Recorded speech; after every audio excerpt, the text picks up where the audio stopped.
Awas kawan, kepura-puraan itu bahaya. Kita ingat akan cerita kepura-puraan dalam sejarah peradaban manusia. Cleopatra dengan daya pikat cinta meluluhkan hati Julius Caesar dengan imbalan menjaga kekuasaannya. Lalu ketika Julius Caesar wafat, Cleopatra segera beralih cinta ke Antony.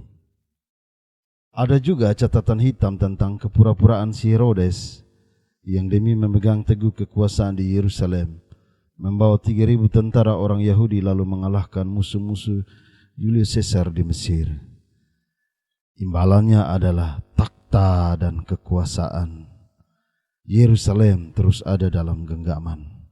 Atau kisah tentang pengkhianatan Yudas kepada Yesus melalui kepura-puraan ciuman hanya dengan imbalan uang 30 keping perak.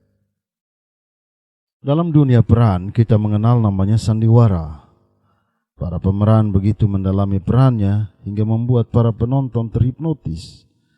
Kadang tertawa, marah, benci, gelisah, menangis, sampai menghujat pemeran sandiwara. Tetapi semua itu hanya sandiwara kan? Anak Tukul Arwana pernah memberi kesaksian bahwa di balik kelucuan Tukul, dia seorang ayah yang tegas dalam rumah. Ada peran ganda dan makin jelas ada kepura-puraan dan ada keseriusan. Siapapun tak menyukai kepura-puraan. Para penjaga moral tak menerima kepura-puraan. Mereka menyebut karakter itu sebagai kepalsuan. Memang begitulah kebenarannya sebab kita tak menyukai orang yang memberi dengan berharap imbalan. Orang yang tampil dengan kelihatan bijak padahal hanya tebar pesona dan pencitraan.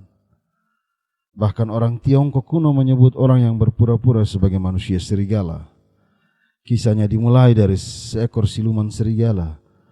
Ia berhasil menipu begitu banyak orang sehingga diangkat menjadi pemuka masyarakat.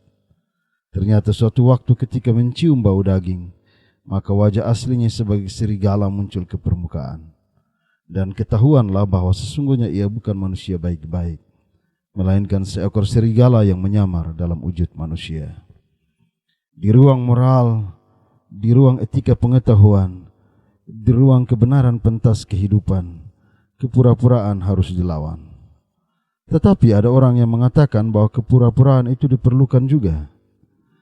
Bertanyalah pada generasi milenial yang baru menemukan cinta. Mereka saling mencintai namun di mata banyak orang, kadang mereka berpura-pura tak saling mengenal. Namun jangan diganggu, cinta mereka membara, kelihatan tak menyapa, namun hati mereka melekat. Dalam dunia intelijen kita mengenal namanya penyamaran. Untuk menangkap gembong narkoba, sang intel harus berpura-pura masuk dalam kelompok dan menjadi pemakai narkoba. Meski nyawa menjadi taruhan, namun hanya dengan cara berpura-pura itulah mafia besar dapat diringkus. Lihatlah baik-baik dalam pergaulan ayah dan anak-anak. Kadang ayah ketika bermain dengan anak-anaknya harus sedikit berpura-pura. Dia berpura-pura untuk kalah dengan tujuan memberi spirit bagi anaknya yang merasa kuat. Atau bertanyalah pada seorang ibu, kadang ia berpura-pura marah untuk mencari perhatian suami dan anak-anaknya. Seorang politikus bercerita, ia terkenal sebagai tukang kritik penguasa, padahal sang penguasa adalah orang yang dibanggakan dan bermoral di mata masyarakat. Mengapa ia mengambil jalan berbeda? Karena memang dia ditugaskan untuk mengkritik. Sebelum orang lain mengkritik, dia memainkan peran mengkritisi. Tujuannya sederhana, agar tetap terjadi keseimbangan dan semua itu hanya kepura-puraan. Perlukah kepura-puraan? Banyak orang mengatakan kepura-puraan itu perlu karena dia berkaitan dengan seni kehidupan. Dan dalam hidup ini memang harus ada unsur kepura-puraan. Dengan syarat tidak merugikan orang lain, tidak sedang menanam kepentingan busuk, tidak untuk melawan kodrat Tuhan yang benar. Perbandingannya sederhana. Garam itu rasanya asin, tapi tanpa garam makanan akan terasa hambar. Kita butuh garam, tapi bukan berarti garam melebihi takaran. Bukan saja akan keasinan, tapi juga merugikan kesehatan kan? Karena itu banyak orang yang menjalankan kepura-puraan hanya untuk sebuah seni. Biasalah kata mereka. dalam dunia pergaulan perlu ada sedikit basa-basi. Kalau menurut saya lebih baik apa adanya. Kadang membiasakan diri untuk kepura-puraan, lama-kelamaan karakter kita akan ada di zona nyaman. Apa yang aneh dianggap biasa, dan apa yang berdosa dianggap aman-aman saja. Ini bahaya kan? Karena itu, sobat, berhati-hatilah. Senyummu, bahasa tubuhmu adalah anugerah. Namun raut dan ekspresi senyummu tak bisa menutupi kebohonganmu.